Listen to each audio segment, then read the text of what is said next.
Ce matin, c'est vraiment dans cette attitude de louange, cette attitude où je veux persévérer. C'est une décision, c'est un choix. Et on va commencer la louange par ce chant aussi, où on se positionne et on se dit, je veux me réjouir. Je veux me réjouir. Je n'ai plus envie de me laisser abattre. Je n'ai plus envie de me laisser enterrer. J'ai plus envie de me laisser accabler. Le Dieu de victoire est ici. Le Dieu de victoire a vaincu. Il a dit, ne crains pas. Ne crains pas le monde parce que je l'ai vaincu. Alors je veux me réjouir en dans qui? Dans le Dieu de mon salut. Alléluia. Alors ça, c'est des chants qui bougent. C'est des chants qui ont été composés pour danser. C'est des chants qui ont été composés pour bouger. Alors on va honorer ces chants aussi. Et honorer notre Dieu. Amen.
Chant ce matin.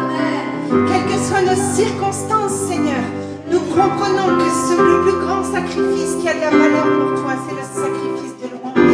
C'est quand on te donne nos cœurs, c'est quand on se réjouit en toi malgré toutes les circonstances.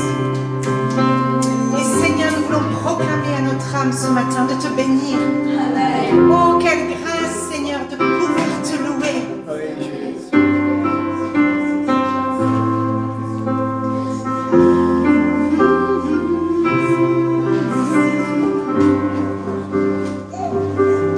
Bénis Dieu, oh mon âme, oh mon âme, rends gloire à son saint nom. Oh, chante comme jamais, oh mon âme, je rends gloire à son saint nom. Bénis Dieu, oh mon âme, oh mon âme, rends gloire à son saint nom. Oh, chante comme jamais, oh mon âme, je rends gloire à son saint nom. Voici l'aurore, l'aube d'un nouveau jour. Pour toi un chant doit s'élever devant ce qui m'attend et ce qui pourrait arriver. Qu'à la fin du jour, je te chante encore. Bénis Dieu, oh mon âme, oh mon âme, rends gloire à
Alléluia, sois le bienvenu, Seigneur Jésus. Nous disposons nos cœurs, Seigneur, à recevoir ce que tu as à nous dire ce matin. Illumine les yeux de nos cœurs, Seigneur.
Dans ma vie.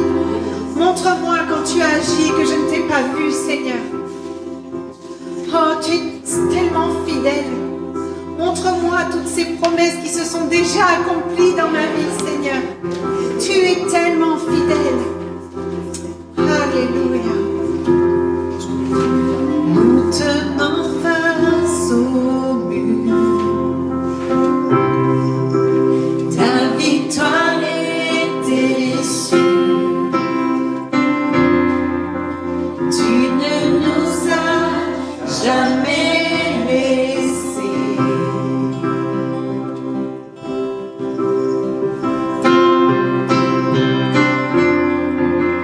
Nous attendons de voir éclater ta victoire. Non, tu ne laisseras jamais, Seigneur. Tu ne nous as jamais laissés.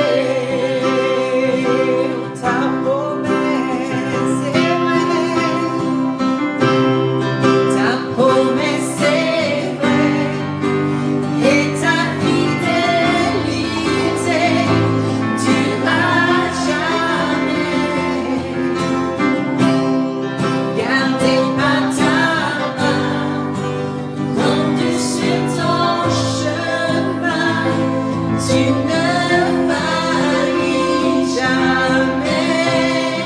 Ta promesse est vraie. Et ta fidélité durera jamais.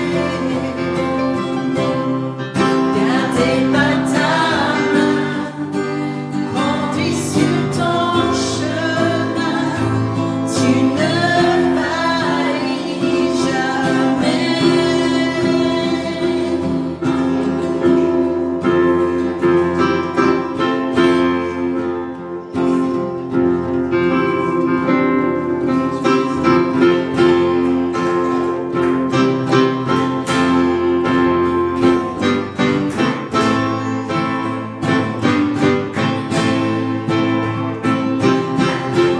Les yeux t'ont vu bouger les montagnes, et je te crois, tu peux le faire à nouveau.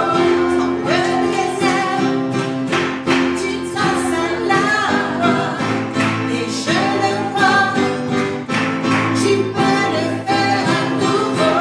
Les yeux t'ont vu bouger les montagnes, et je le crois, tu peux le faire à nouveau.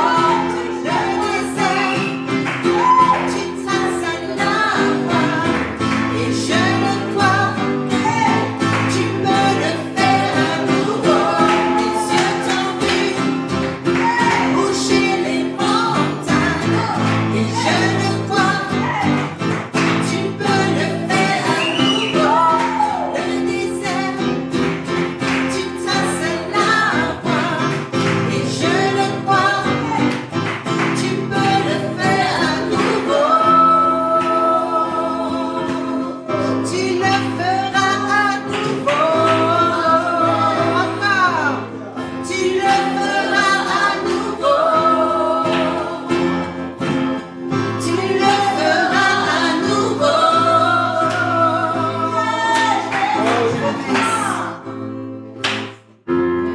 Ta promesse est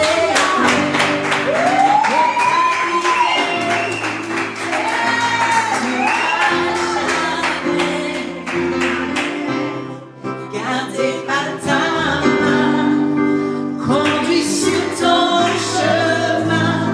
Tu ne faillis jamais. Ta promesse est vraie, et ta fidélité durera jamais. Gardez par ta main, conduis sur ton chemin. Tu ne faillis jamais.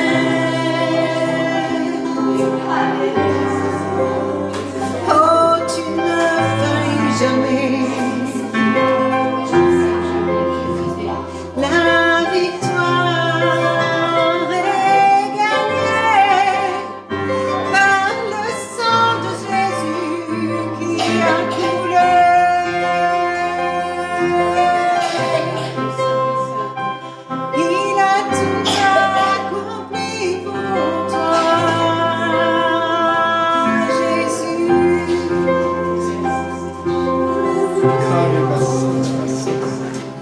veux parler à quelqu'un qui se sent seul aujourd'hui. Si tu crois que tu es seul et abandonné, si tu as été rejeté, si tu as souffert, aujourd'hui le Seigneur te dit, mon sang a coulé pour toi. Je t'ai aimé.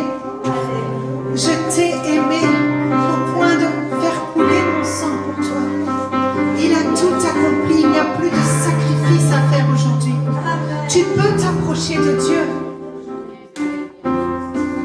Tu peux t'approcher aujourd'hui. Il a tout accompli pour toi. Tu n'as plus qu'à l'accepter. Lui, il ne te rejettera jamais. Lui, il ne t'abandonnera jamais. Lève tes yeux vers lui et crie à lui. Oh, crie à lui. Il te répondra. Crie à lui, il te répondra. Fixe tes yeux sur lui. Et tout le reste semblera tellement plus petit. Il a vaincu. Il a vaincu ton Goliath pour lui aujourd'hui. C'est un petit grain de sable. Lève les yeux. Fixe tes yeux vers lui.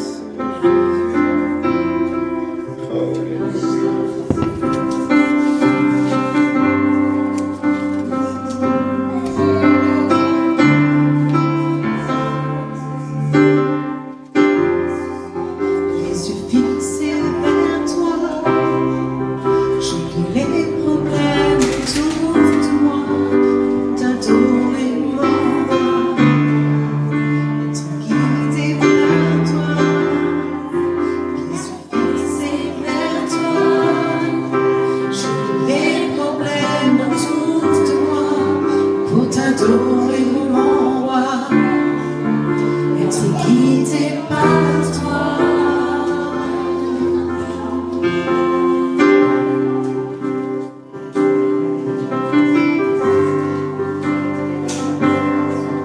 Si à un moment donné vous sentez le besoin de communier avec votre Dieu, avec votre Seigneur, avec votre Père, votre Frère, votre Sauveur, sentez-vous libre d'aller à la table, de prendre ce temps personnel.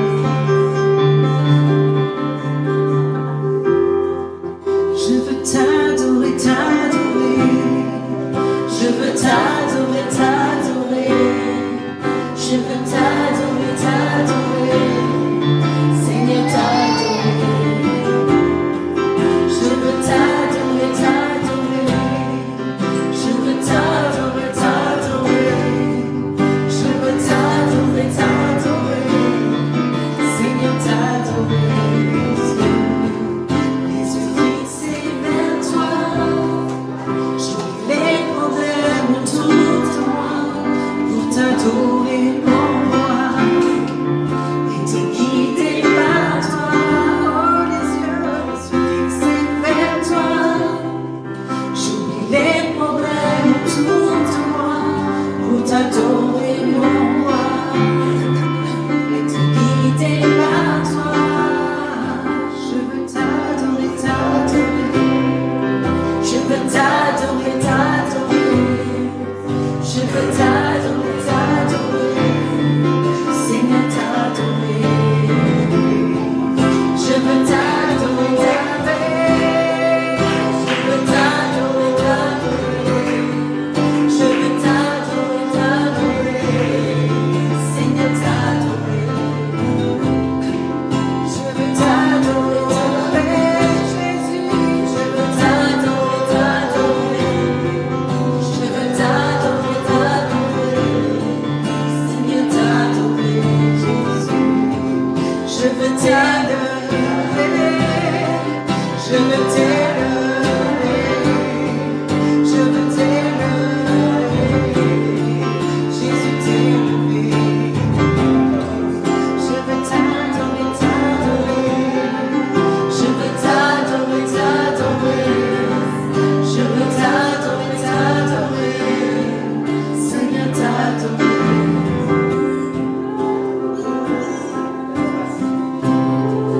Je veux t'adorer, t'adorer.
tout recommencer.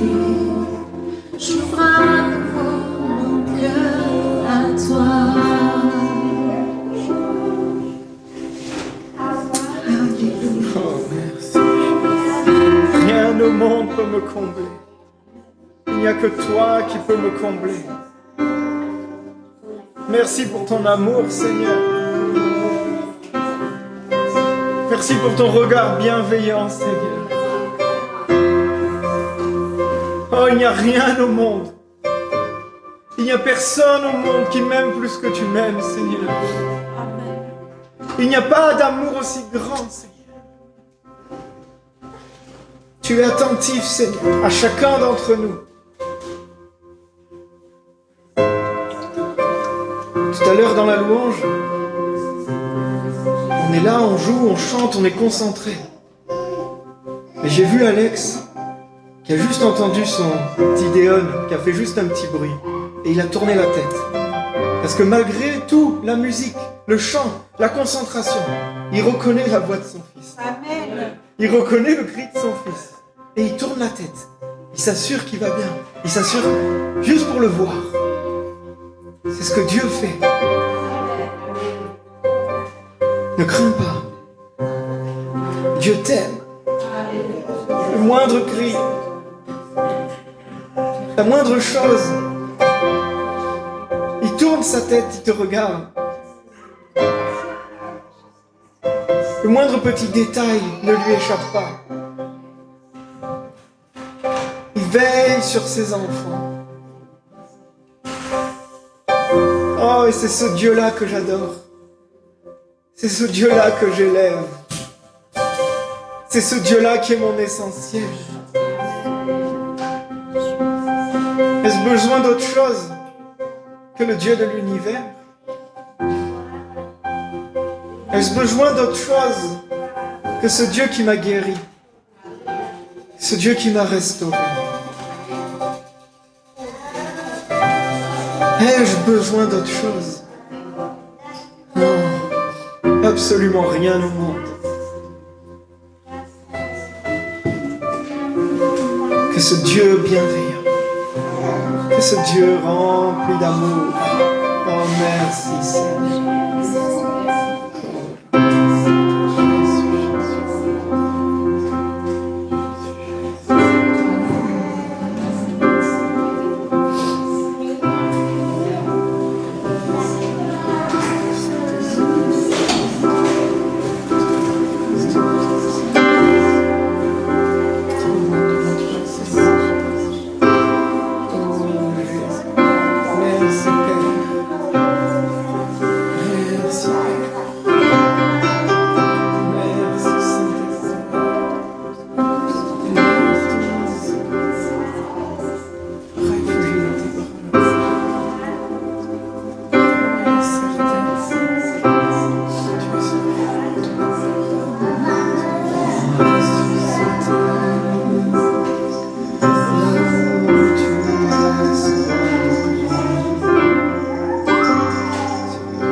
Je veux m'abandonner.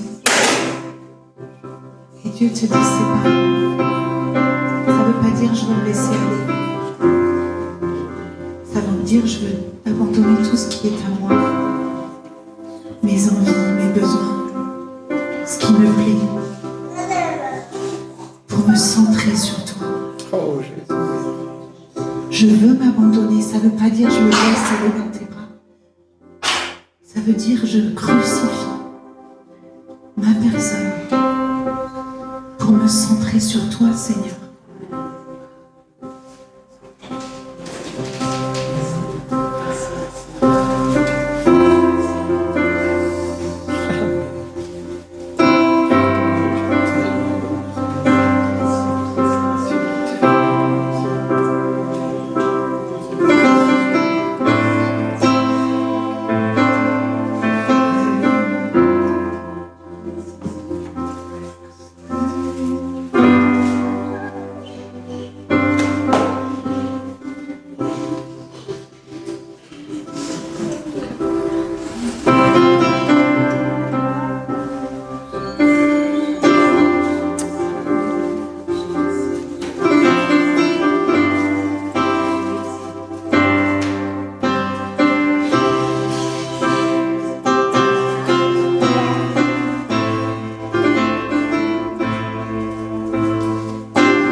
Ce matin, j'ai envie de chanter Alléluia, notre roi.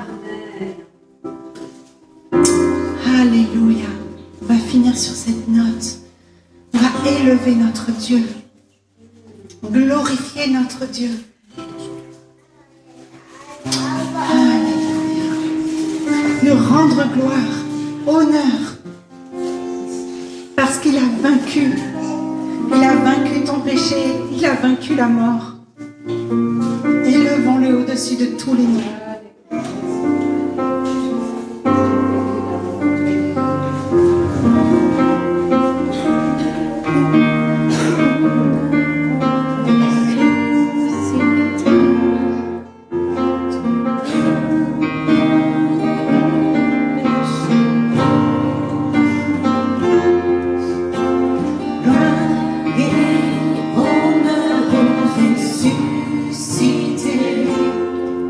Tu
qu'il soit élevé au-dessus de toutes choses.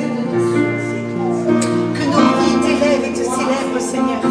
Que nos pensées t'élèvent et te célèbrent, Seigneur.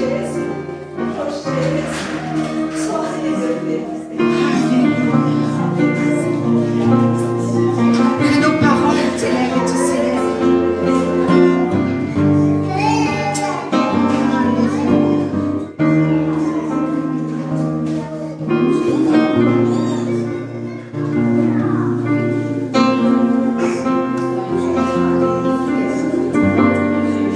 Amen. Amen, amen, amen, amen. Oh oui, on peut applaudir notre Dieu. Oh oui, on peut applaudir notre Dieu. Oh, sois loué, Seigneur. Sois loué, Seigneur. Oui, nous proclamons que tu es grand, que tu es puissant, tu es élevé, tu règnes à jamais. Oui, tu es ce roi qui revient. Tu es le roi qui revient bientôt, avec toute autorité, avec toute puissance. Tu reviens, Seigneur. Merci, nous élevons ta Seigneurie, ta majesté. Oh, alléluia. Alléluia. Amen, amen. J'ai dans la tête ce chant. Je vous propose de faire ensemble la cappella très rapidement, mais vraiment conclure là-dessus. Jésus, Jésus, Jésus, tu es élevé au-dessus de tout. Jésus, Jésus, Jésus, tu es élevé au-dessus de tout. Alléluia. Oh oui, tu es élevé. Jésus, Jésus, Jésus, tu es élevé au-dessus de tout. Amen. Amen. Sois élevé, Seigneur. Amen. Amen. Amen.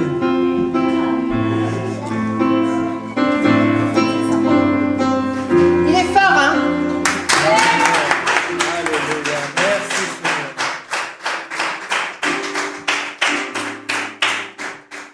Oh oui, tu es élevé, Seigneur. C'est pas nous qui donnons l'autorité. Dieu a l'autorité. Dieu a la puissance, Dieu a la force. Des fois, quand Seigneur, tu as toute autorité. C'est dire oui, merci, ok, je prends, mais je sais. Et je te laisse la place. J'abandonne tout entre tes mains. Seigneur, je décide de t'élever. Parce que, on le dit souvent, Dieu est gentleman, il ne s'impose pas. Si on l'invite pas dans notre vie, il ne va pas s'imposer. Il nous attend. Si on choisit de fonctionner avec notre justice, il dit d'accord, ok, vas-y. Mais après, quand on lui laisse la place, quand on lui dit oui, tu es élevé, oui Seigneur, au-dessus de tout, tu as toute autorité, je te laisse, j'abandonne tout. Oh là là, on rentre dans une autre dimension. On comprend la justice de Dieu, on voit la justice de Dieu. On est connecté aux choses célestes. Et ça, c'est merveilleux. Merveilleux. Rien de comparable. Alléluia. Fanny, tu voulais? Alors, Fanny va nous partager. Ça fait 3 semaines que je reste ici. Merci Seigneur. Et je voudrais vous remercier pour votre prière pour moi, pour mes études. J'ai vu mon résultat de semestre 1, semaine dernière, le vendredi. Et je suis valide. Yes. Vous savez que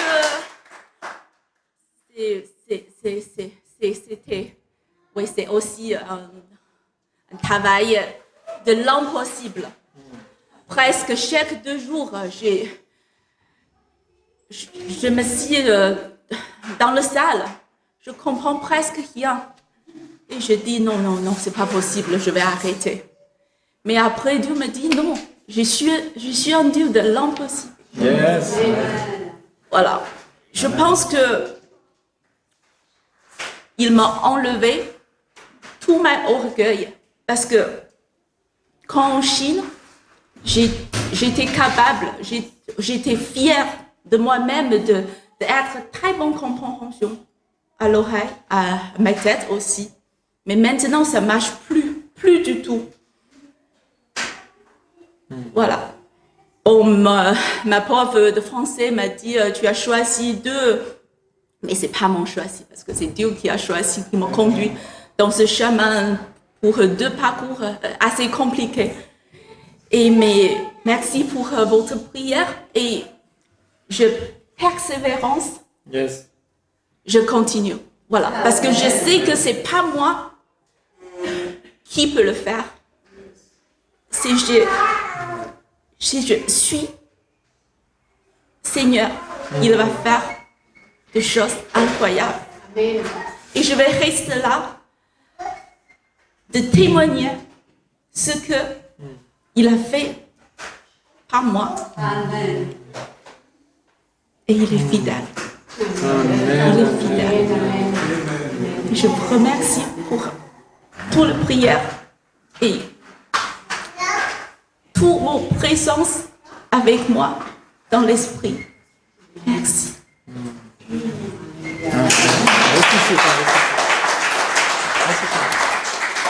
On peut se lever, on va encore élever nos mains, on va encore prier, on va encore remercier Dieu. Merci Seigneur, parce que oui, tout ce qui est impossible à l'homme, il y en a des tas. Mais toi, rien ne t'est impossible, Seigneur. Rien ne t'est impossible. Merci pour cette puissance que tu dégages dans la vie de Fanny. Merci pour ce témoignage de ton amour, de ta grâce, Seigneur. Merci pour ce témoignage que tu conduis toutes choses, qu'il n'y a aucun secteur qui t'échappe, qu'il n'y a aucun endroit de notre vie qui t'échappe. Je te prie encore pour Fanny, qu'elle puisse encore rayonner, être ce témoin fidèle de ta puissance, de ta gloire, Seigneur. Oui, rien ne t'est impossible. Rien ne t'est impossible. Il n'y a pas de montagne qui soit trop haute, Seigneur. Il n'y a pas de trou qui soit trop profond pour toi, Seigneur. Tu fais toutes choses à merveille. Et on te bénit encore, on te rend grâce. Merci encore de fortifier Fanny pour la suite, Seigneur. On va être surpris de témoignage en témoignage, Seigneur. Autant dans son cœur que publiquement, Seigneur. Tu bénis, tu la bénis, nous la bénissons dans le nom précieux de Jésus. Amen. Merci. Amen, amen. Oh, Dieu est grand. Alléluia. Alléluia. C'est pas rien ce qu'elle fait, hein. C'est pas rien ce qu'elle fait. Les études qu'elle entreprend, c'est pas rien. Je pense que, je parle pour moi, hein, mais moi je pourrais même pas faire un dixième de ce qu'elle entreprend. Waouh, quel courage. C'est là où on voit la puissance de Dieu. Et Dieu travaille, voilà, non seulement comme elle l'a dit, dans l'aide à parcourir, l'aide à faire, mais il travaille aussi dans notre cœur. Et ça, c'est précieux. Ça, c'est précieux, parce que le diplôme, elle va l'avoir. Le diplôme, elle va avoir un papier, mais ce papier, au bout d'un moment, il va brûler. Mais ce qu'elle a compris, et ce que Dieu est en train de faire aussi dans son cœur, ça, c'est éternel. Et ça, c'est des compréhensions. C'est ça aussi le plus précieux. Des fois, dans nos vies, on est tellement tiraillés, tellement pressés. Anne-Lise avait vécu ça un jour aussi dans le travail, où Dieu a dû... Ouais, on n'aime pas ce mot, mais briser des fois. Des fois, on a besoin d'être brisé pour dire arrête. Tu dois arrêter ce comportement, il te mène à ta destruction. Et là, il nous stoppe. Alors où on réagit, on continue à marcher par notre orgueil, à marcher par nos sentiments, ou sinon on décide à nous soumettre. Et là, Dieu nous façonne. Dieu nous remodèle. Dieu nous dit, voilà, c'est ça que tu es.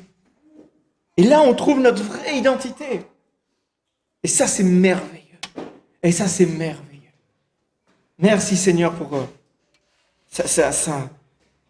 tous tes plans qui sont parfaits. Et c'est des témoignages, c'est des choses qui nous inspirent aussi. Merci. Alléluia, alléluia. Je vais faire des annonces rapidement. On a toujours notre étude mardi. Donc la semaine dernière, on a loupé, désolé, c'était un contretemps, mais bon, on reporte, c'est pas grave. Mais voilà, il nous reste encore deux sessions à faire, c'est des moments encore bénis. Jeudi, il y a le groupe entre nous ici, donc à 1h, c'est ça? C'est 1h, ouais. 1h ici. Et on sera déjà le mois de mars. Donc vendredi, on sera le 1er, c'est ça? Et donc vendredi, il n'y a pas de groupe de maison, on se retrouve ici pour prier. Pour prier. La dernière fois, on avait vraiment eu un moment béni, un moment riche.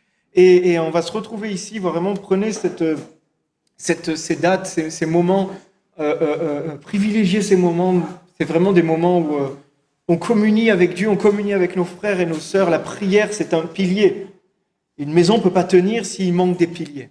Elle sera toujours de travers ou très fragile. Et la prière, c'est un pilier, c'est un fondement. Amen. Donc on se retrouve vendredi ici pour la prière.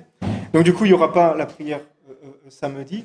Et quelque chose que j'aimerais bien qu'on fasse, voilà, c'est dimanche prochain, pour ceux qui veulent, on mange ici ensemble, on fait une agape.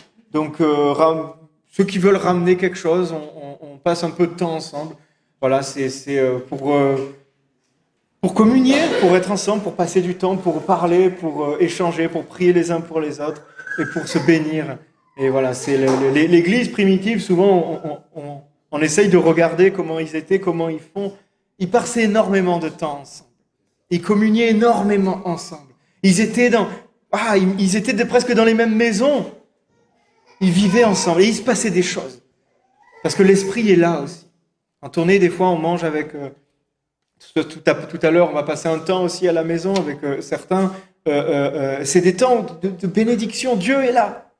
Dieu est là. Même quand on boit un apéro, quand on fait un barbecue, Dieu est là. Il n'y a pas de bouton, on déclenche le mode spirituel et on n'est pas en mode spirituel. Non, Dieu est là tout le temps. Et Dieu nous bénit tout le temps par la présence de nos frères, de nos sœurs, de nos échanges. Amen. Et on va prier encore. On va commencer par encore prier, par encore remettre ce temps entre les mains de Dieu. Seigneur, on te bénit. On est là ce matin devant toi. Et j'aime bien ce mot célébration. On vient te célébrer, Seigneur. On vient célébrer ce que tu as fait. On vient célébrer ton nom. On vient célébrer ta victoire. On vient célébrer ta vie en nous. On vient te célébrer, Seigneur. On vient écouter ta parole qui nous guérit. Ta parole qui nous restaure. Ta parole qui vient combler des fissures dans notre âme. On vient là, Seigneur, pour t'accueillir complètement, Seigneur. Merci, Saint-Esprit, de venir encore nous parler ce matin. Oh, je pense que tu l'as déjà fait dans la louange, tu l'as déjà fait dans tout ce moment, mais merci de bénir ce temps de parole, qui est des guérisons, des restaurations, des reconstructions ce matin, autour de ta parole qui est la vérité. Nous reconnaissons que ta parole est vérité. Tout ce qui est marqué dans ta parole est vrai. Alléluia. Sois béni. Merci pour les enfants aussi qui, ce matin, vont être enseignés, vont être conduits, Seigneur, aussi dans tes bras, dans tes pas, Seigneur. On te bénit, Seigneur. On te bénit. Merci, Père. Dans le nom de Jésus. Amen, amen, amen. Amen, amen.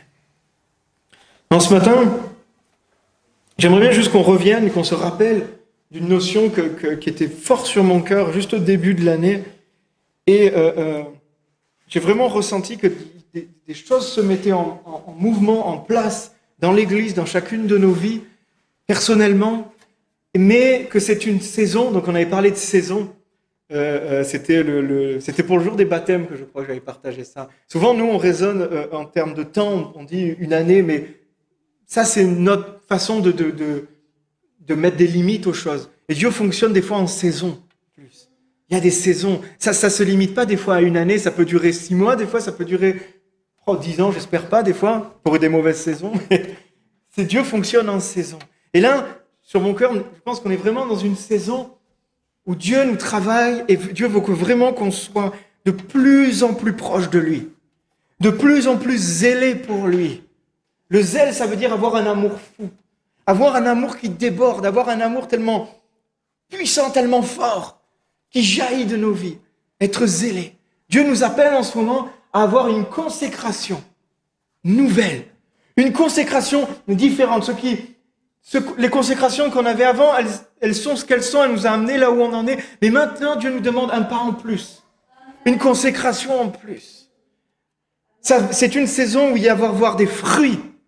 Où il va y avoir tellement de choses qui vont se passer dans la vie de chacun d'entre nous.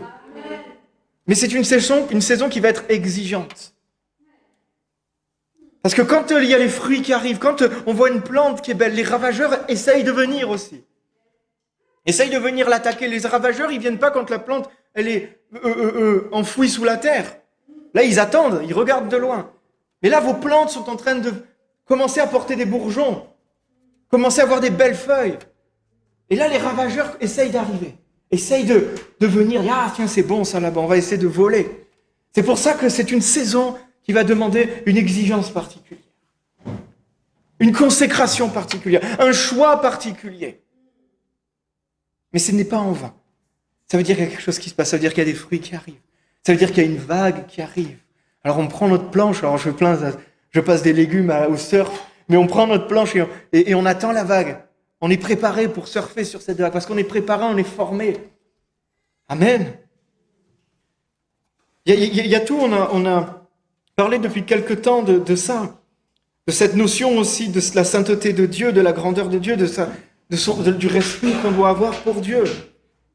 Et c'est en commençant en fait tout ça, je voudrais vraiment rappeler tout ça pour qu'on avance aussi dans les messages. Il y a une cohérence en fait quand Dieu parle. Souvent on voit message après message, à titre après titre, on essaye de faire des choses, des punchlines après punchline, même si c'est pas vraiment ce qu'on cherche, mais on essaye de marquer des choix, des choses, mais tout se suit. Il y a une cohérence. Et la semaine dernière, on a parlé de la maîtrise de soi, comme une facette du fruit de l'esprit qui est tellement essentielle, parce qu'on est tellement facilement perte de contrôle, tellement facilement déstabilisé, et on part à droite, à gauche. Mais la maîtrise de soi, c'est une ville fortifiée, c'est une tour forte. Quelqu'un qui se maîtrise, quelqu'un qui a la maîtrise de soi-même. Et dans des murailles, avec des sentinelles qui veillent. Amen. Et ce matin, alors ça a l'air un peu différent, mais vous allez voir que ça se rejoint, tout se rejoint. Ce matin, j'avais vraiment, le lundi dernier, j'ai commencé à prier pour ce dimanche. Des fois, c'est des exercices particuliers quand on prêche dimanche après dimanche. C'est-à-dire, on livre un message le dimanche matin, et aussitôt qu'on part, on essaye Seigneur, dans 7 jours, tu dis quoi? C'est un sacré exercice, hein, mais Dieu pourvoit et Dieu bénit. Quelquefois, on dit, mais c'est nous qui nous l'imposons, parce que c'est des rituels, c'est notre façon de faire, c'est une bonne chose, mais des fois, c'est éprouvant. Et lundi, je méditais, j'ai dit, Seigneur, quel est le message que tu as encore pour ton église? J'avais plus rien dimanche dernier. J'avais tout donné, j'étais vide. Et j'ai comme cette pensée que le Seigneur dit, je veux que tu les bénisses, que tu leur montres que je suis bon. Que je suis bon. Alors je rigolais parce que c'est comme s'il me disait, donne-leur des bonbons. Donne-leur des bonbons. On dit que c'est une saison exigeante, on se dit qu'il faut vraiment arrêter certaines choses dans nos vies. Ça peut avoir un côté rude, un côté dur. Mais il y a aussi ce côté de Dieu qui est bon. Qui est bon. Alors je dis, d'accord Seigneur, mais alors je vais parler de quoi? Parle de la solitude. Et là j'ai commencé à méditer toute cette semaine sur la solitude. Alors vous avez vu les beaux visuels qu'Anne-Lise fait. Seul. Elle me dit, c'est quoi le titre du message? Seul. Tout simplement. Tout simplement. Et ce matin, je voudrais vraiment qu'on parle de ça. On parle de ce thème de la solitude. Et je veux vraiment que ça soit pris comme un réconfort pour tous ceux qui sont seuls, pour tous ceux qui se sentent seuls. Je sais que dans notre assemblée, et pas que dans la nôtre, c'est quand même général, il y a beaucoup de gens qui vivent seuls, de célibataires, de gens qui ont eu des mariages qui n'ont plus. Et Et je voudrais que ça soit vraiment un réconfort aussi. Et je sais aussi que dans notre vie chrétienne, on peut se sentir seul. Très seul. Alors, on va juste voir la définition. J'ai trouvé une définition en psychologie de la solitude. Et je l'ai trouvée assez juste. Et je vais juste vous la lire. Alors, la solitude peut être un état, c'est-à-dire le fait d'être physiquement et socialement seul. Donc ça, c'est un état, on comprend. On est physiquement, socialement seul. La solitude est également un sentiment, pouvant signifier que nos relations interpersonnelles ne répondent pas à nos besoins. Malgré le nom de ce sentiment, nous n'avons pas toujours à être seuls pour se sentir seuls. J'ai bien aimé cette définition, parce que oui, quand il n'y a personne autour de nous, c'est un état, on est seul. Mais des fois, on peut être entouré et être seul. Ça, c'est le sentiment de solitude. Et j'ai été choqué il y a quelques temps en arrière, quand j'écoute les infos, et la solitude et l'isolement, c'est vraiment un vrai problème de société. C'est un vrai problème de société. Il y a des gens qui se penchent là-dessus parce qu'ils voient les désastres et ils voient que les gens, en fait, sont de plus en plus isolés, sont de plus en plus seuls. Énormément de personnes se reconnaissent, disent oui, je suis seul. Oui, je suis isolé. Alors juste des petits chiffres, parce que des fois, j'aime bien les chiffres parce que ça parle des fois. Il y avait des sondages qui ont été faits en 2023 où 21% des Français se sentent seuls. 21% des Français reconnaissent se sentir seuls. Ben, c'est terrible. C'est énorme. 21% de la population. Et les autres, alors il y en a beaucoup, je pense qu'ils n'osent pas le dire. Parce que le chiffre, il peut grimper. Parce que ça peut être pathétique des fois. Enfin, dans le sens, on peut dire, ouais, se sentir seul, ouais, bon, j'ai un peu honte en fait. Mais ça n'empêche pas que le fait est là.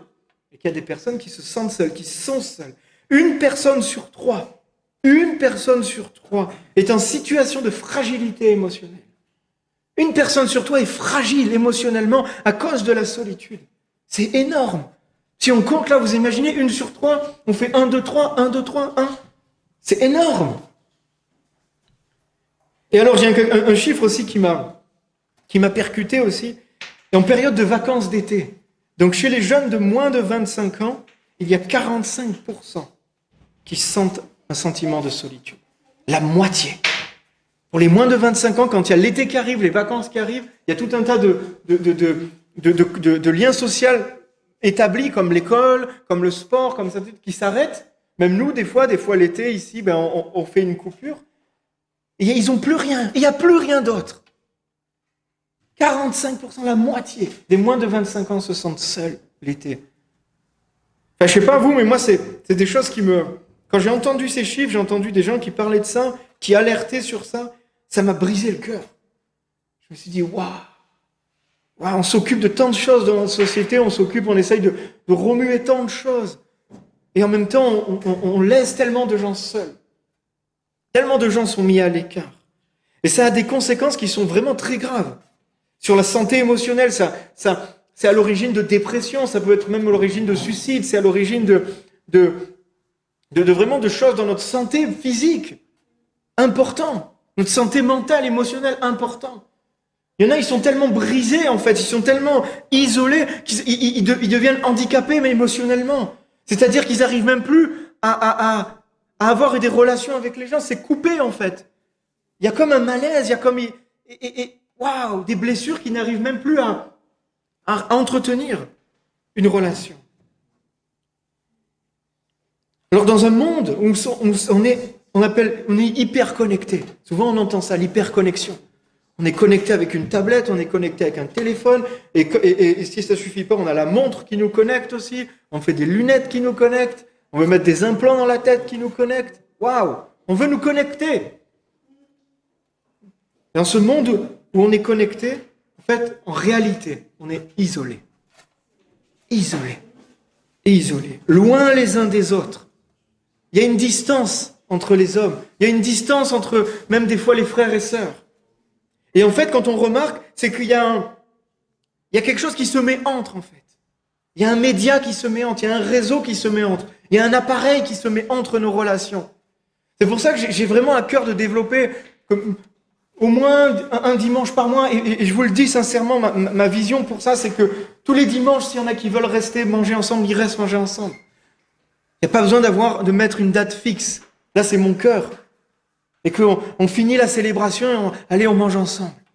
Allez, on commence sur une pizza, n'importe quoi, c'est pas mais on mange ensemble. On passe un temps ensemble sans... Voilà. Oui, on est connecté par WhatsApp. Oui, on reçoit des nouvelles du monde entier par WhatsApp. Mais c'est bien des fois d'enlever ce truc qui est entre nous. De se regarder dans les yeux. De se sentir. Alléluia. D'être face à face. Ça n'est fait que pour eux. C'est un pansement. On pense que c'est quelque chose de bien, mais en fait, ça nous isole. Ça nous met dans chacun chez soi. Je ne sais plus dans quel truc c'était, mais je lisais les évolutions de la société. Et en fait, ça a commencé, c'est cet isolement. Ils ont vraiment vu le changement quand la télévision est arrivée. Quand chaque foyer avait la télévision. Avant, on regardait un film, on allait au cinéma. Tu étais à côté de quelqu'un que tu connaissais pas, tu avais des gens. Voilà, tu voulais avoir les infos, tu allais au bar. Bon, des fois, c'était pas bénéfique pour tout le monde, mais voilà, il y avait une vie. Et après, quand il y a la télévision qui s'est installée dans beaucoup de foyers, tout le monde allait dans les foyers. Il se disait, au lieu de dire, je sais pas si c'était je sais pas, c'était des vieux documents que je lisais. Au lieu de dire, on va au boulot, allez, viens, on va boire un café ensemble. Ah, vite, à 20h, il y a le film qui commence. Alors tout le monde rentre chez soi avec le film. L'isolement, on coupe chacun. Et séparer les uns des autres. Alors que l'être humain n'est pas câblé, on n'est pas câblé pour vivre isolé. On n'est pas câblé pour être seul. Ce n'est pas dans notre nature, ce n'est pas Dieu nous a pas créés pour être seuls. Et dès le commencement, on peut lire dans Genèse 2, au verset 18, l'Éternel dit, donc là l'Éternel était dans la création, l'Éternel crée les choses. Il n'est pas bon que l'homme soit seul. Je lui ferai une aide qui soit son vis-à-vis. Il n'est pas bon que l'homme soit seul. Dès les premiers instants, Dieu a dit non, je ne peux pas le laisser tout seul. Ce n'est pas bon, ce n'est pas sain. Alors ce verset, il est souvent utilisé pour le couple, c'est vrai, parce que il crée le vis-à-vis de l'homme, il crée la femme, en fait, qui est le vis-à-vis. Mais plus généralement, Dieu a créé, en fait, un maillage, a créé une population, a créé un peuple, en fait, pour qu'on ne soit pas isolé, pour qu'on ne soit pas seul. Dieu nous dit que la solitude n'est pas bonne. Ce n'est pas une bonne chose. Dieu veut nous rassembler. Dieu veut nous unir ensemble. Dieu veut nous connecter. Peu importe d'où on vient, qui on est. Dieu veut qu'on soit unis, connectés. Alors que le diable, lui, il veut diviser. Lui, il veut désunir. Et vous le savez peut-être, mais le mot diable vient du mot grec qui veut dire celui qui divise. Le mot diable dit celui qui désunit. Ou aussi le père du mensonge, le calomniateur. Mais ce mot diabolos, ce mot diable veut dire qui sépare, qui désunit. Diviser les hommes entre eux et désunir les hommes et Dieu. C'est son but. Soyons clairs. Des fois, c'est bien de mettre des noms, de dénoncer, de mettre à la lumière. Oui, celui qui désunit, c'est le diable. Dieu veut unir. Alors des fois, c'est pas évident d'unir. Parce que notre frère, notre sœur, c'est pas forcément les plus faciles à supporter, c'est pas forcément les plus faciles à aimer, c'est pas forcément... Mais on fait l'effort. On fait l'effort, on passe le cap. On trouve des belles choses en eux. On les aide, on se met à côté d'eux. On prie avec eux, on prie pour eux. Et là, on reçoit l'amour de Dieu.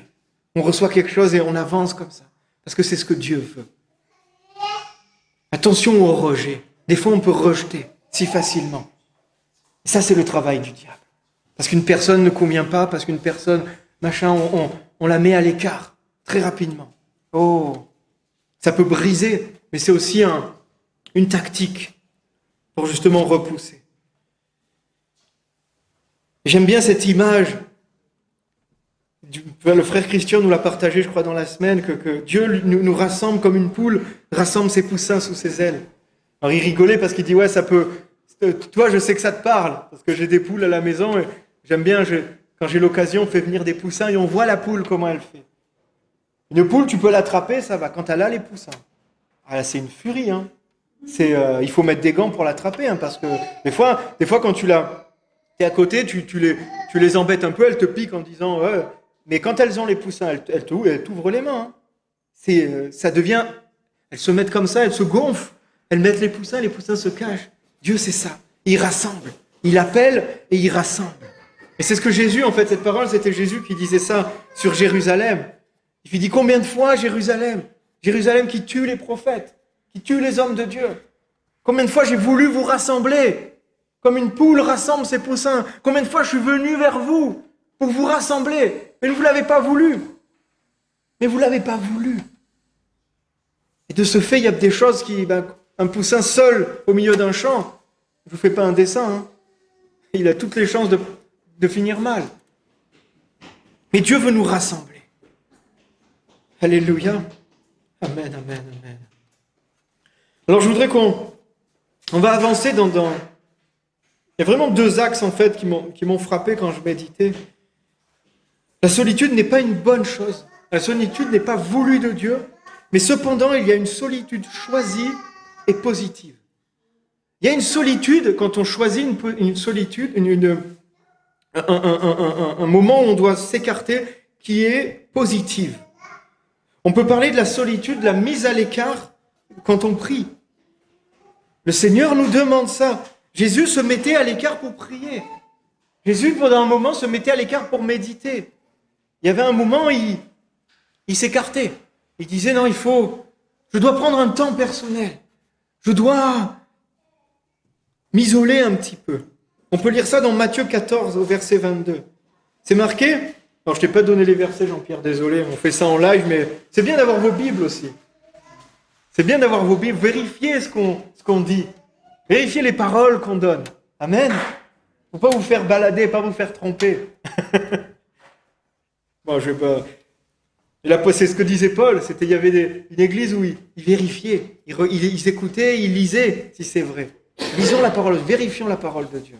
Amen. Aussitôt après, Jésus obligea les disciples à monter dans la barque et à les précéder sur l'autre rive pendant qu'il renverrait la foule. Quand il l'eut renvoyé, il monta sur la montagne pour prier à l'écart. Le soir venu, il était là seul. Alors là, on voit Jésus, volontairement, il a dit aux disciples, il les a forcés, j'aime bien ce mot, obligé. C'est-à-dire qu'il ne voulait pas, en fait. Il dit, non, mais on vient t'aider et tout. Non, allez, va dans la barque. Allez, je vous t'oblige parce que tu le prends par le col. Allez dans la barque de l'autre côté. Et Jésus, il renvoie la foule parce qu'il y a eu des grands miracles. Et là, il monte sur la montagne. Et là, il est seul. Il est seul et il prie. Et il médite. Et c'est essentiel pour notre vie spirituelle d'avoir des moments seuls avec Dieu. Des moments d'intimité avec Dieu. Alors, je pèse mes mots quand je dis ça parce que Alex et Tatiana avec des jeunes enfants, nous aussi avec Camille aussi, mais quand nous on avait aussi des jeunes enfants, c'est difficile d'être seul. Des fois on dit ça à les mamans nous regardent en font ouais. Parle, ouais, seul, moi je suis jamais seul. mais on peut trouver aussi des moments quand même où on arrive à prier, on arrive à se centrer sur Dieu. C'est essentiel dans notre vie spirituelle pour construire une relation personnelle avec Dieu. Pour construire une relation personnelle avec Dieu. Moi, j'aime bien, des fois, être seul.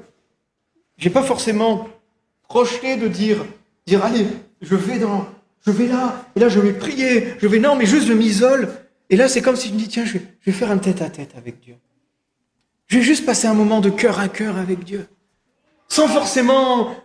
Voilà, j'abandonne ma liste de prières, ma liste de courses que à chaque fois je dis à Dieu, je la laisse sur le côté, et puis je médite, et puis je me balade avec Dieu, et puis j'essaye de passer du temps avec Dieu, en cœur à cœur, en tête à tête. Et ça, c'est une chose bonne. Quand on s'unit, moi je me suis uni avec mon épouse, on s'est dit, voilà, nous formons une seule et même chair, nous formons un couple. Mais des fois, il faut entretenir ça. Il faut... animer ça. Et des fois, dans notre vie, on va à droite, à gauche, on dit, ouais, mais on est ensemble. Mais des fois, on se croise. Et nous, on prend vraiment ça à cœur. Au moins, souvent, c'est les lundis, mais régulièrement, les lundis, on se pose et on passe du temps tous les deux. Alors, on aime bien des fois aller marcher ou se faire un resto ou quelque chose où on sort de la maison. Et là, on parle et on passe du temps tous les deux. On passe un tête-à-tête, un cœur à cœur, en dehors de... Alors, bien sûr, il y a toujours quelque chose à faire au milieu. On ne peut pas non plus dire, ah là là, je vais... Des fois, ça dure un court temps. Mais quand on ne fait pas ça régulièrement, on voit que des fois, il y a quelque chose qui manque. Il y a comme une désunion qui se met. C'est vraiment important. Dieu a vraiment ce désir d'avoir une relation personnelle avec chacun d'entre nous. Te parler à toi, seulement à toi. Avoir des paroles pour toi, seulement pour toi. Quand on considère qui est Dieu, sa grandeur, que c'est le Dieu de l'univers, n'est-ce pas merveilleux? Qui veut avoir une parole, qui veut te parler à toi, qui attend que tu te mettes à l'écart parce qu'il dit « Je veux te parler à toi, je veux avoir un tête-à-tête avec toi, je veux avoir un cœur à cœur avec toi. » Et Jésus nous disait dans Matthieu 6, « Mais toi, quand tu pries, entre dans ta chambre, ferme ta porte et prie ton Père qui est là dans le lieu secret. Et ton Père qui voit dans le secret te le rendra ouvertement. » Jésus faisait ça en opposition avec des prières qui se faisaient dans la rue pour que tout le monde entende, pour que tout le monde voit. Il disait non, il y a des prières publiques comme on prie le matin. C'est une bonne chose. Et Dieu aime entendre le peuple ensemble prier, le louer. Mais il y a des moments où c'est juste toi et lui. Dans le secret, en fait, dans ce verset, en fait, c'est une notion de cœur à cœur. Il ne faut pas prendre ce verset pour nous mettre dans un lieu bien précis. C'est pas, si tu veux prier, va dans ta chambre. Si tu n'es pas dans ta chambre, tu ne peux pas prier. Non, ça ne veut pas dire ça. Le type de prière dont Jésus nous parle ici, c'est une attitude personnelle. Une attitude intime, à l'image de notre chambre. Je ne sais plus qui disait ça, mais je veux dire, il y a beaucoup de personnes qui ont vu mon salon, qui ont vu ma cuisine, qui ont vu mes toilettes. Mais peu d'entre vous ont vu ma chambre. Même je ne sais pas si un d'entre vous a déjà vu ma chambre. Non. Parce que c'est intime. Parce que la chambre est intime. Et c'est là ce que nous dit Jésus. Va dans un lieu. Dieu veut rentrer dans un lieu intime. Veut que tu sois intime. Veut que tu sois en cœur à cœur avec lui. Et là, on ferme la porte. C'est-à-dire qu'on laisse dehors, on ferme la porte à tout ce qui nous tourmente. On ferme la porte à tout ce qui nous préoccupe. Car on veut passer du temps avec Dieu. Car on veut passer du temps avec toi. C'est là la signification vraiment de cette parole. C'est ce désir d'intimité. Nous avons besoin de ces moments seuls avec Dieu. Nous avons besoin de ces moments de face à face. Ce n'est pas une option, c'est une nécessité. Mais c'est momentané. C'est là où on va basculer sur l'autre point. Ça ne doit pas être un style de vie. Ça ne doit pas devenir un style de vie. La parole nous dit dans Proverbe 18, verset 1, « Celui qui se tient à l'écart cherche ce qui lui plaît. » On peut dire celui qui s'isole cherche son propre bonheur. Et souvent on cite que ça. Mais le verset, il y a un autre truc après. Et il s'irrite contre tout ce qui est raisonnable. Il y a une conséquence. Il y a une conséquence. C'est pas seulement tu t'isoles, tu cherches ton propre bonheur, mais c'est tu t'isoles d'une façon parce que ça manifeste en réalité l'égoïsme, ça manifeste l'ego. Des fois, on est bien tout seul. Hein. Ah, c'est tranquille, il n'y a plus de problème. Hein. Mais mais pourtant, c'est néfaste pour notre âme. Et on va pas loin. On va pas loin. On tourne en rond au bout d'un moment. C'est tellement facile des fois de rejeter, d'être tout seul. Et on finit, en fait, la deuxième partie de ce verset, c'est on s'isole pour rechercher ce qui nous plaît, et en fait on finit par devenir quelque part aigri. On finit par devenir hors de toute raison. Il s'irrite contre tout raisonnement. La personne qui s'isole, au bout d'un moment, tu n'arrives plus à la raisonner. C'est presque une folie, en fait, on voit. L'isolement peut presque conduire à une folie. Quelqu'un qui s'isole et qui cherche. On est tellement centré sur nous-mêmes, centré sur notre ego, et ça finit par...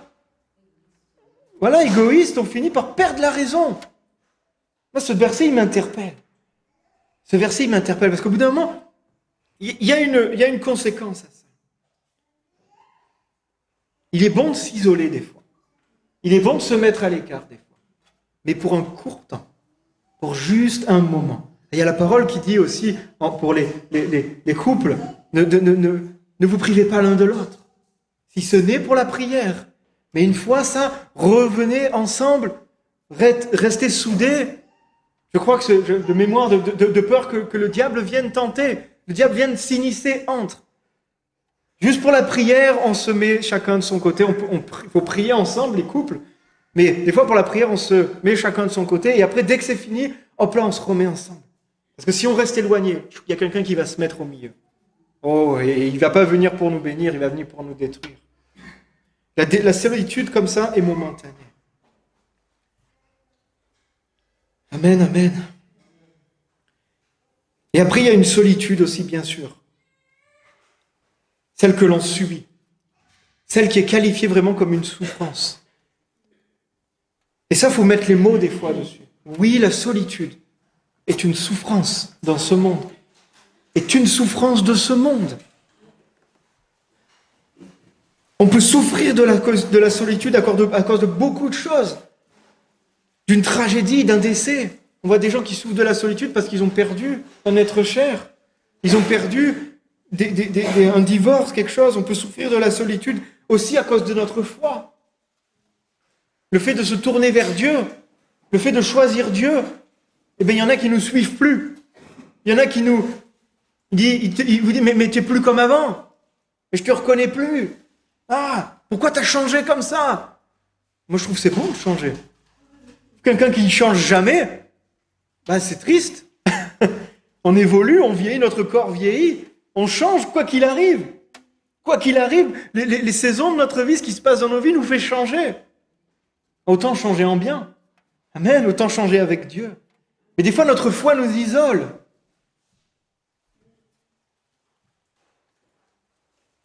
Et il y a quelqu'un qui a souffert aussi de cette solitude, c'est le roi David. On peut lire dans le psaume 25 au verset 16, c'est marqué « Regarde-moi, aie pitié de moi, je suis abandonné ou seul », certaines traductions, et malheureux. On voit là le cri d'un homme blessé, le cri d'un homme en souffrance. Il a été isolé, il a été mis à part. Oui, c'était peut-être suite à un péché, oui, c'est peut-être suite... Il y a des gens qui essayent de lui faire du mal, mais on voit la souffrance de cet homme. Regarde-moi, aie pitié de moi, car je suis seul, je suis abandonné et malheureux. On peut aussi mentionner Daniel.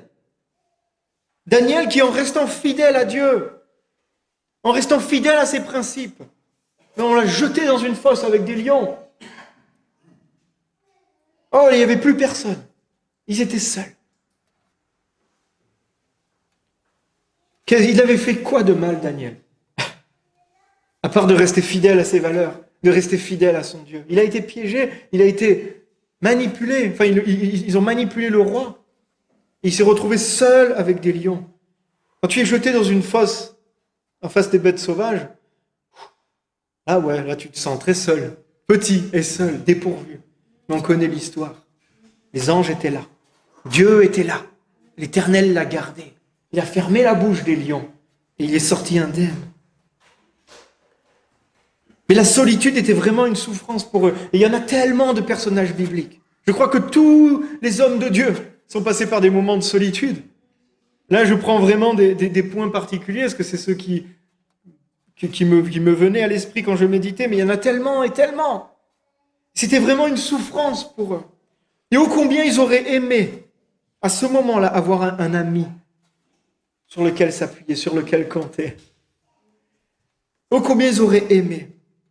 Et là, je veux juste aborder juste un petit point dans ce message, comme un petit apostrophe. Mais juste parler rapidement de l'amitié. L'amitié qui est vraiment quelque chose de précieux. Et on peut demander à Dieu d'avoir des amis selon son cœur. Ce n'est pas c'est pas une prière vaine, c'est pas une prière idiote.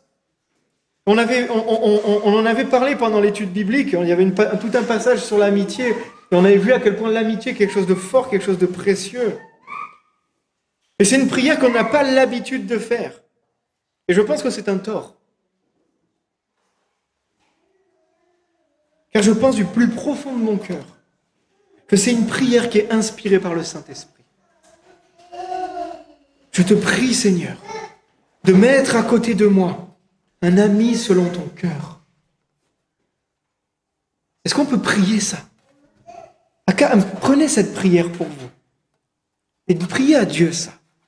Je te prie, si ce n'est pas le cas, je te prie, Seigneur, de mettre à côté de moi un ami selon ton cœur. Un ami qui t'aime aussi. Il y a des amis qui nous éloignent, qui nous égarent. Mais Seigneur, je prie pour un ami fidèle. Pour un ami vraiment solide. Un ami qui n'a pas peur de me dire les choses. Un ami qui n'a pas peur de me reprendre. Et si tu en as déjà un, tu es béni. Si tu en as déjà un, tu es quelqu'un de béni. Et prends soin de lui. Alors souvent, je dis lui parce qu'on n'en a pas tout le tour du ventre. Souvent, on en a un ou deux. C'est peu. Et quand on a un ami, prenez soin de vos amis. Prenez soin de vos amitiés. Ne les négligez pas. Ne les abîmez pas. C'est un joyau. C'est une chose précieuse dans vos vies. On demande à Dieu une amitié sincère et vraie. Mais on doit aussi demander à Dieu de nous apprendre à être un ami. On doit aussi demander à Dieu d'apprendre à être un ami sur lequel on peut s'appuyer. Parce que souvent on peut dire « j'ai pas d'amis ». Parce qu'on demande toujours des choses. Mais est-ce que tu es un ami? Est-ce que tu es quelqu'un sur lequel on peut s'appuyer? Sur lequel on peut compter? Ah, ben ça nous bouleverse un peu. Ah, Apprenons à être des amis aussi. Riches en grâce, riches en amour, riches en miséricorde, riches en sacrifice. Alléluia. L'ami nous appelle à 2h du matin. Il dit « j'ai cassé ma voiture. Ouais, mais là je dors. Ouais, mais c'est mon ami, alors je vais l'aider. » Ah, des fois on n'a pas envie. Mais c'est ça. Ça, on doit travailler ça. Des fois, il y en a des gens, ils n'ont pas d'amis parce qu'ils sont tellement durs avec les gens. C'est aussitôt qu'il y a quelque chose qui ne leur plaît pas. Ah non, celui-là, je ne veux plus le voir. Waouh! Waouh! Laisse-lui une chance. Laisse-lui une occasion, c'est un humain. Des fois, on veut chercher tellement des choses parfaites chez les humains. C'est Dieu qui est parfait. Mon frère, ma sœur, moi, vous, on n'est pas parfait. Il y a des fois des mots qui nous échappent. Des fois, on va blesser involontairement. Ce n'est pas notre cœur, ce n'est pas notre désir. Et pourtant, ça peut arriver. Parce qu'on n'est pas parfait. Mais là, on fait grâce. Et on construit la relation. Amen. Et alors, bien sûr, on va finir là-dessus. Bon, je n'ai pas envie de mentir parce que j'ai encore un petit bloc, mais comment parler de la solitude sans parler de Jésus? Comment aborder ce sujet de la solitude sans parler de notre Seigneur, qui a été abandonné de tous, qui a été rejeté de tous. Alors qu'il faisait le bien, on l'a rejeté. Non seulement rejeté, mais maltraité. Quand vous lisez les Écritures, il y a des Écritures qui détaillent tout ça. On lui a arraché la barbe. On l'a mis des coups de fouet qui enlevaient la chair de ses os.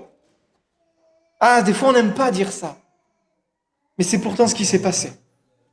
Alors qu'il bénissait, lui, il a été maltraité, abandonné, violenté, jusqu'à être tué. Et on connaît ce moment dans le jardin de Gethsémani. Et là, on va lire ces passages et on va croiser deux évangiles. Parce que c'est intéressant de voir la même histoire quand il y a les évangiles, de voir les différents points de vue. Marc, Jean, Luc, Matthieu, en fait, c'est comme si c'était des facettes différentes. On est dans un même endroit, par exemple, on est dans le culte ici, et Marie-Laurence, Camille, Jordan vont voir le culte et voient une facette différente de l'estrade. C'est la même estrade, mais elle est vue de façon différente. Et des fois, c'est bien de regrouper ça pour avoir le plan, le tableau global. Alors, dans Matthieu 26, au verset 36. On lit, là-dessus Jésus se rendit avec eux dans un endroit appelé Gethsémane.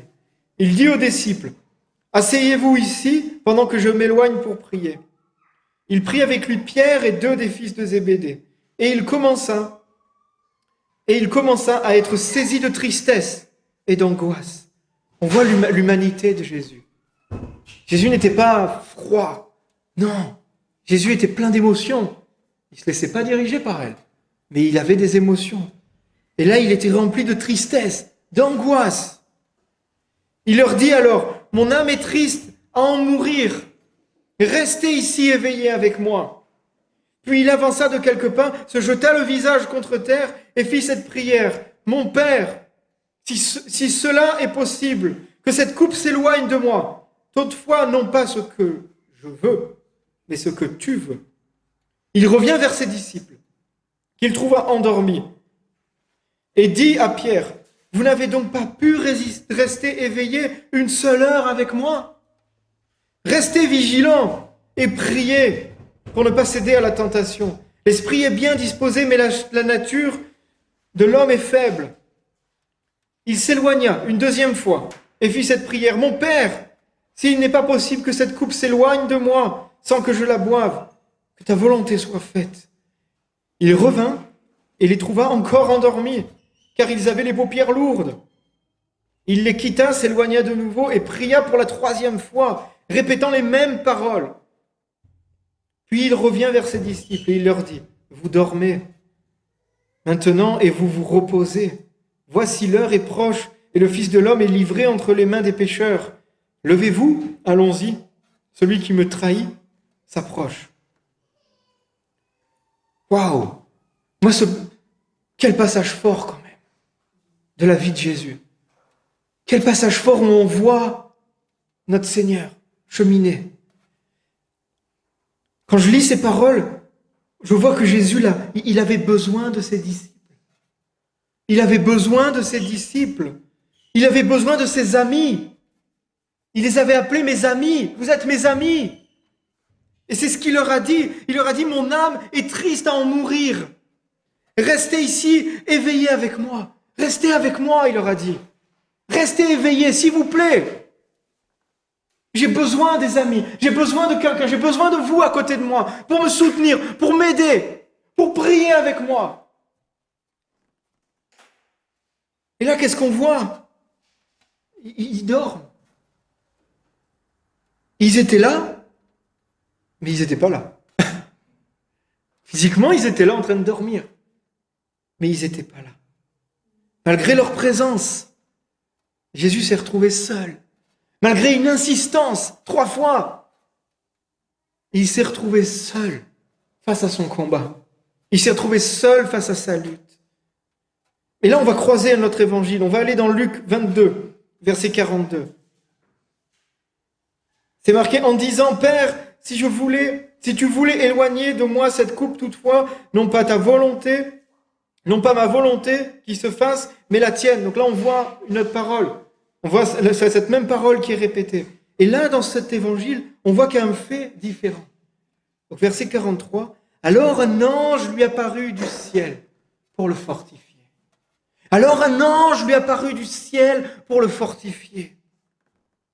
Alors que tous l'abandonnent, alors que tous dorment, alors que tous se laissent aller à leur chair, se laissent aller à leur nature. Oh, on est fatigué, je vais dormir.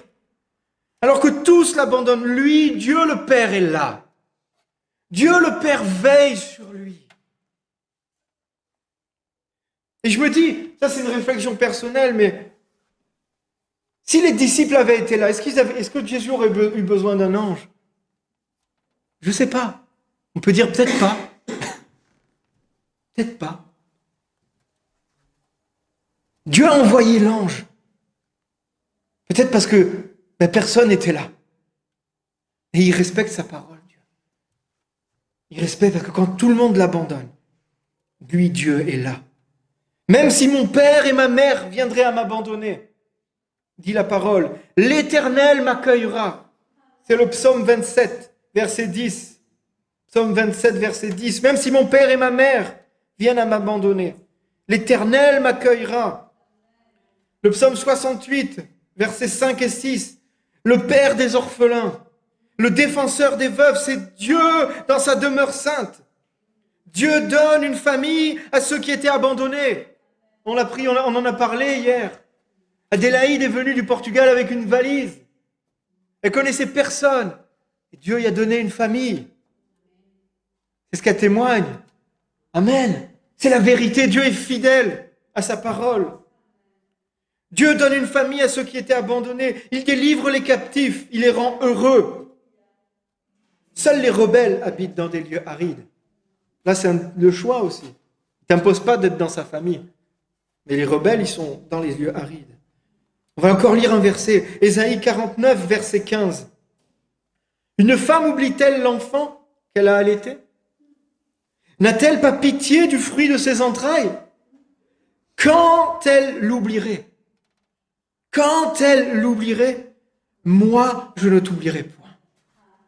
Même si ta mère et ton père t'oublient, même si les gens les plus proches t'oublient, même si tes amis les plus proches t'oublient, même si, qui a vécu des fois l'abandon, la trahison, où tu pensais que les gens étaient là, et en fait, ils sont pas là.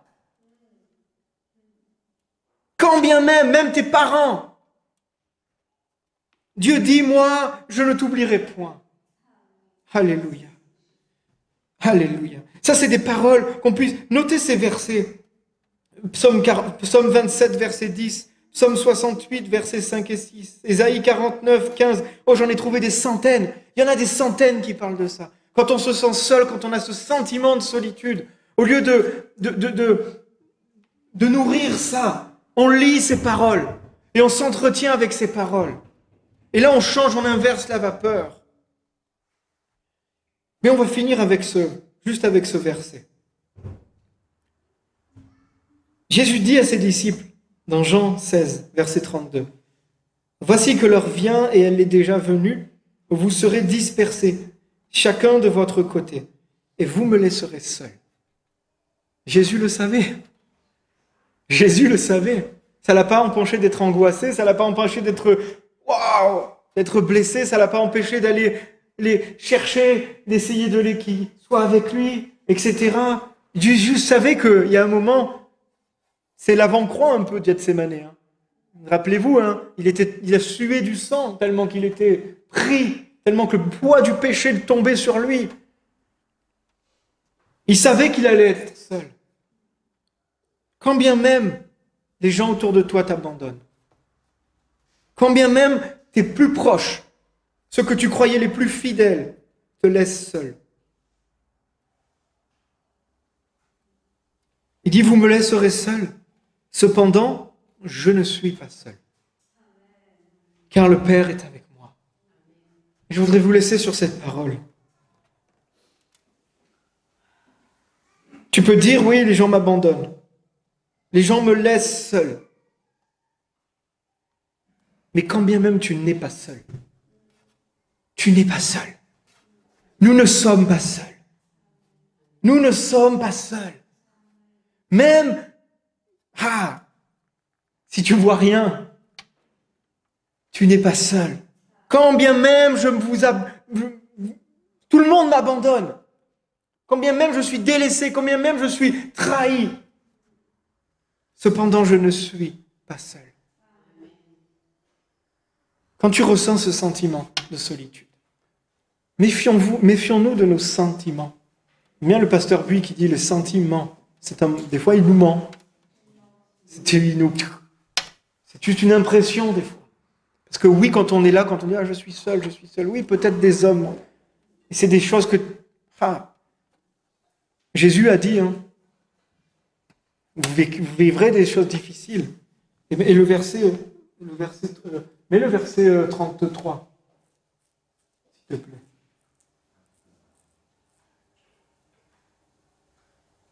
Je vous ai écrit cela afin que vous ayez la paix en moi. Vous aurez à souffrir dans le monde. Il dit, vous serez abandonnés dans le monde. Vous serez délaissés dans le monde. C'est pas... Il n'a pas dit, il n'a pas dit que ça sera facile. Mais vous aurez à souffrir dans le monde. Et prenez courage car moi j'ai vaincu le monde. et moi je ne vous abandonnerai pas. Alors on va prier.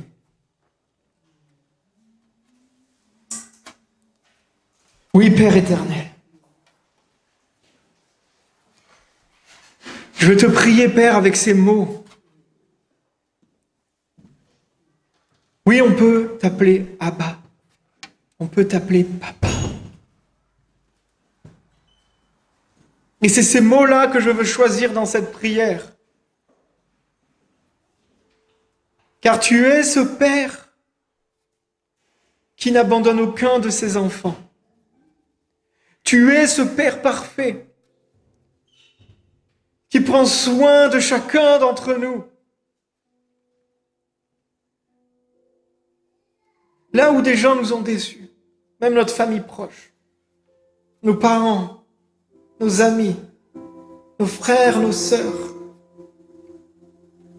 toi, tu es notre Père éternel, notre Père qui ne nous abandonne jamais.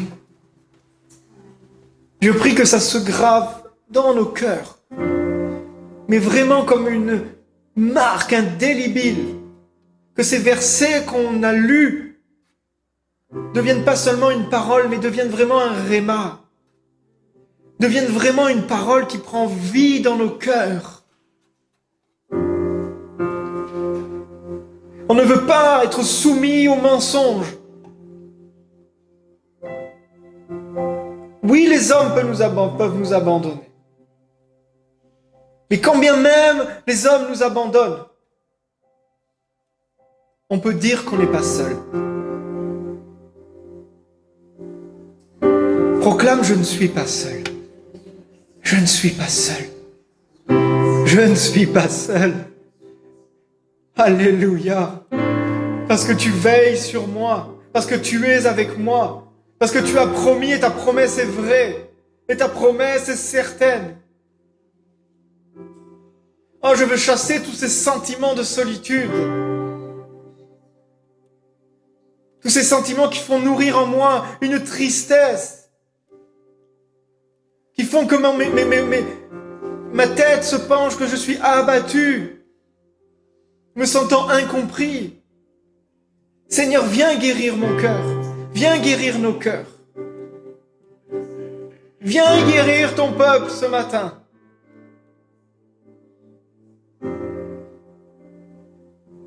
Que des paroles de solitude, des paroles de tristesse soient chassées maintenant, pour être remplacées par tes paroles qui disent « Je ne te délaisserai point. Reste avec moi. Reste accroché à moi. Va au bout. Comme Daniel est allé au bout. Comme Daniel n'a pas eu peur de se sacrifier pour son Dieu. Comme Daniel n'a pas eu peur. L'Éternel était là. L'Éternel était là. Il l'a sauvé. Oh, je te prie pour tous ces gens qui vivent cette solitude vraiment comme une souffrance. Qui tournent en rond. Je te prie qu'ils puissent te découvrir toi. Toi le seul vrai Dieu. Toi l'essentiel. Toi, Seigneur, qui n'abandonne aucun de tes enfants.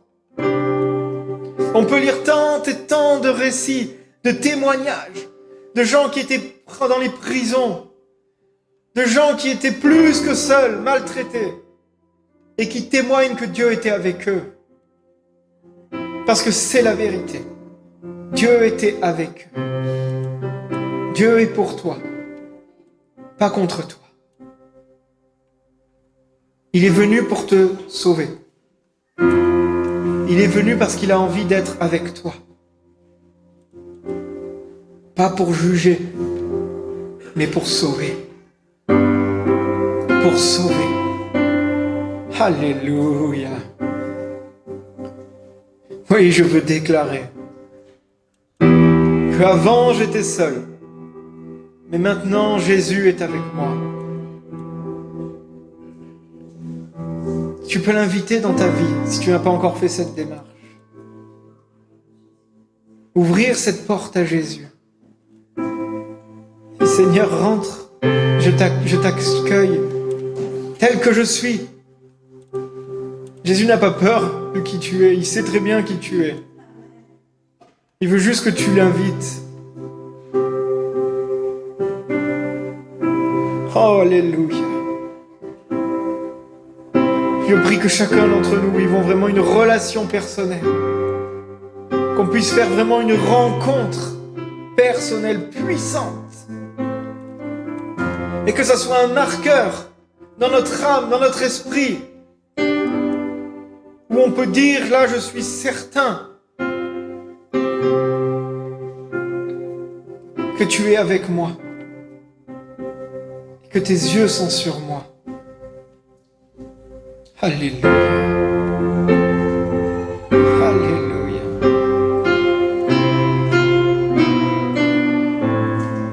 Et je peux prier aussi, chacun d'entre nous, de nous connecter à un ami fidèle.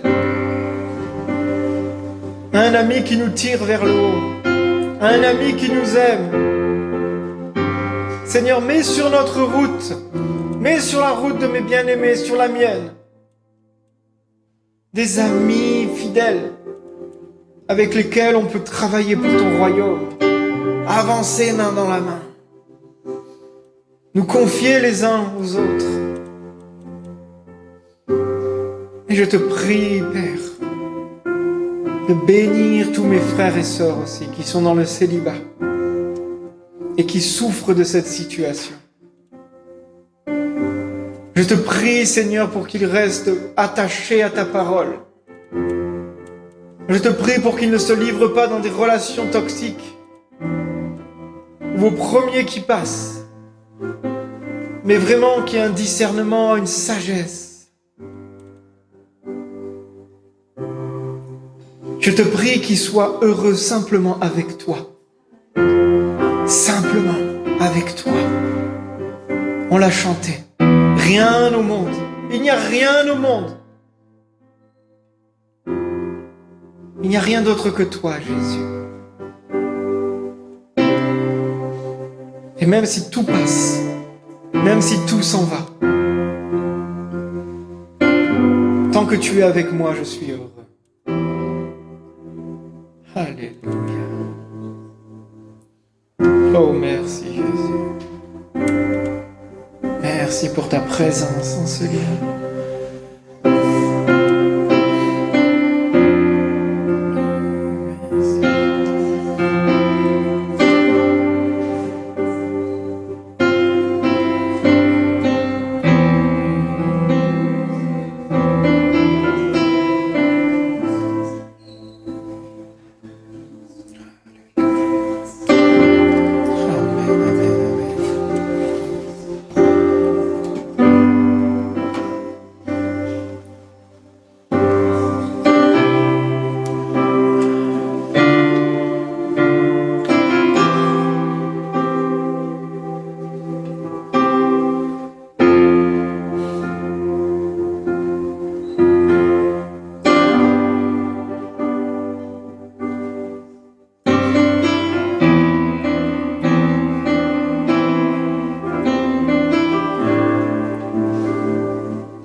combat est le combat du Seigneur.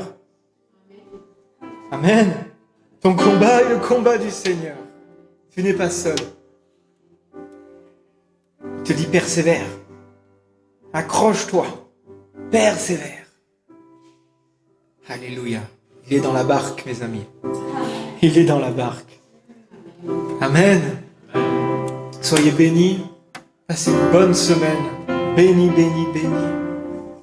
On se retrouve mardi et voilà, après tous les jours de la semaine. Mais entretenez-vous avec la parole de Dieu. Quand il y a ces pensées comme ça, de solitude, ces pensées comme ça qui viennent nous accabler, on lit la parole de Dieu. Et on dit, ok,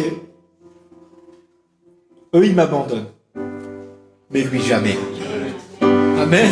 Ah, gloire à Dieu. Merci Seigneur.